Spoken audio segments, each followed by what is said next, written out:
అందరికీ నమస్కారం అండి. నేను మీ విజయలక్ష్మి రామదాస్ని. నేను ఈరోజు మాఘ మాసము భాను సప్తమి కూడాను సూర్యనారాయణ చాలా పాటలు పాడేశాను. కాబట్టి సూర్యనారాయణమూర్తికి మిగతా అన్నదమ్ములకి కూడా వాళ్ళమ్మ అతిథి దీవించినది ఒక కథ. మా చిన్నప్పుడు, నాకు 7 ఏళ్ళు ఉన్నప్పుడు మా ఊర్లో పల్లెళ్ళు తాడు పేనుతారనమాట. కొబ్బరి పీసుతో తాడు పేని దానికి ఒత్తులు కావాలి, ఇంత మొక్కలు ఒత్తులు చేసి మేము ఇచ్చేవాళ్ళం. ఇస్తే వాళ్ళ ఒక్కొక్క ఒత్తి తీసుకొని దీన్ని ఇలా కాళ్ళలో పెట్టుకొని ఈ కాలుతో ఇలాగ ఈ కాళ్ళలోంచి పెట్టుకొని ఇలా తెస్తే ఇలా లాగుతూ మళ్ళీ ఇలా పేనుతూ చేస్తుండే. అప్పుడు మేము కథలు చెప్తే మేము ఈ ఒత్తులు వేసేవాళ్ళం అనమాట. అందుకని ఆ కథలు చెప్పినందుకు, ఆ ఒత్తులు వేసినందుకు మాకు ఈ మాట చెప్పారు.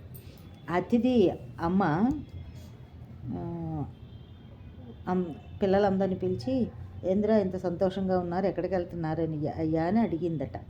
అడిగితే అందరూ చెప్పారట, ఎవరిదో యజ్ఞం అవుతుందా, యజ్ఞంలో అవిసి తీసుకోవడానికి యజ్ఞము ఇంకేదో ఏదో మంచి పెద్ద క్రతువు ఉంది, దానికి వెళ్తున్నామమ్మా మేమంతా, అక్కడే భోజనాలు, అక్కడ భోజనం చేసి వస్తాము అని చెప్పారట.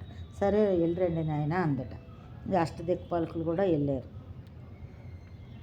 వెళ్ళి భోజనం చేసి వస్తామని చెప్పి వెళ్ళిపోతే వరుణదేవుడు, వాయుదేవుడు, అగ్నిదేవుడు, సూర్యుడు, చంద్రుడు, ఇలా 5 దిక్పాలకులు మామూలుగా వాళ్ళు, యముడు వాళ్ళంతా. అయితే సరే అని వెళ్ళి భోజనం చేసేసి ఇంటికి వచ్చారు. వచ్చిన తర్వాత అందరూ, ఏమన్నా భోజనం చేసేసారా, బాగుందా, అంత బాగుందా, అంత బాగుందమ్మా ఎవరి మట్టుగా అనేసారు. చంద్రుడు మాత్రం అమ్మ పళ్ళెం తేవా అన్నాడట. పళ్ళెం తెస్తే చంద్రుడు ఆ పళ్ళెం తీసుకొని ఇలా వేళ్ళు దులిపాడట. వేళ్ళు దులిపితే పంచపక్ష పరమాణాలన్నీ వేళ్ళలోంచి పడ్డాయట.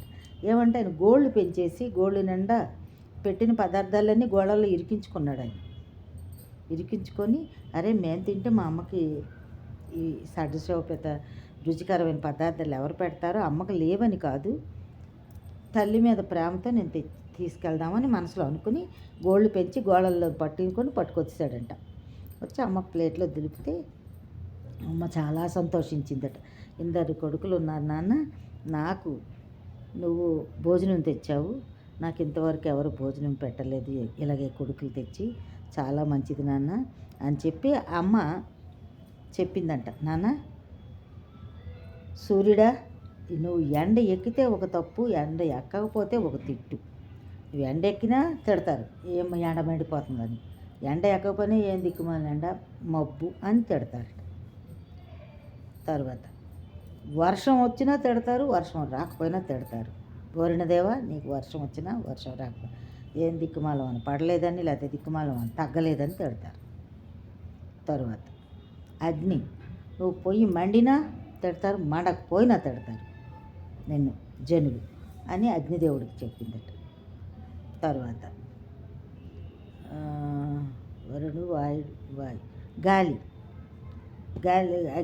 వాయుదేవుడికి అనిందట, నువ్వు గాలి వీసినా తిడతారు, వీయకపోయినా తిడతారు.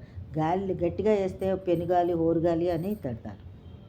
వీయకపోతే ఎక్కడ దాగున్నాడో మందబుద్ధిలాగా గాలి వీయకుంటుంది, ఉక్కబోసి చచ్చిపోతున్నామని తిడతారు. ఇట్లాగా అందరినీ తిడతారు. చంద్రుని పిలిచిందట, నాన్న నీకు ఎవ్వరు తిట్టారు నాన్న, పండు వెన్నెల, చల్లని వెన్నెల, హాయిగా ఎంత బాగుందో అని అందరూ పొగుడతారు. ఒక్క దొంగోడు మాత్రం తిడతాడు. వాడు దొంగతనానికి నీ వెన్నెలు పడి వాడు కనబడిపోతాడు కాబట్టి వాడు ఒక్కడే నేను తిడతాడు, ఇంకెవ్వరూ తిట్టరు. అది అమావాస్య నాడైతే నీకు ఎవరు కనబడరు కాబట్టి నీవు అప్పుడు తిట్టరు. కానీ పౌర్ణమి నాడు మాత్రం తిడతారు, ఎందుకంటే దొంగోడు ఒక్కడే, మిగతా వాళ్ళందరూ ఆ తాలూకా పున్నమ వెన్నెలని ఆస్వాదిస్తారు అని చెప్పి అమ్మ దీవించిందంట. అతిథి తల్లి, అది దేవతల తల్లి. ఇది చిన్నప్పుడు చెప్పారు, బాగుంది కదండి, చాలా బాగుంది. ఇలాంటివి అప్పుడప్పుడు గుర్తుంటాయి, చెప్తాను, కొన్ని మర్చిపోతున్నాను. ఈ మధ్యన గుర్తుపెట్టుకొని చిన్న మొక్క థాట్ వచ్చినప్పుడే పక్కన ఎక్కడ రాసేసుకుంటాను. వినండి, లైక్ చేయండి, షేర్ చేయండి, కామెంట్ పెట్టండి. మా ఫ్రెండ్స్ అంతా నా మీద కినుకు చూపిస్తున్నారా ఏమిటో, సబ్స్క్రైబ్ చేయట్లేదు, గంట సింబల్ కొట్టట్లేదు. కనీసం నేను ఉన్నానని నా ఉనికిని గుర్తించండి అమ్మా, మీరంతాను. మీ అందరూ నా ఉనికిని గుర్తించండి. మాకు తెలుగు డైరీ శోభా గారు కూడాను చాలా రోజులైంది ఆవిడని చూసి. ఆమె కూడా అసలు ఊర్లో ఉన్నారో, ఊర్లో లేరో, లేకపోతే ఊరు నుంచి వేరే చోటకి వెళ్ళారో, ట్రాన్స్ఫర్ అయిపోయారో నాకేం అర్థం కావటం లేదు. ఉంటే నేను ఉన్నానమ్మా అని ఒక కామెంట్ పెట్టండి అమ్మా మీరు. నేను ఊర్లోనే ఉన్నానమ్మా అని, లేదా ఊరిని వెళ్తే ఊరు వెళ్ళానని పెట్టండి అమ్మా ప్లీజ్.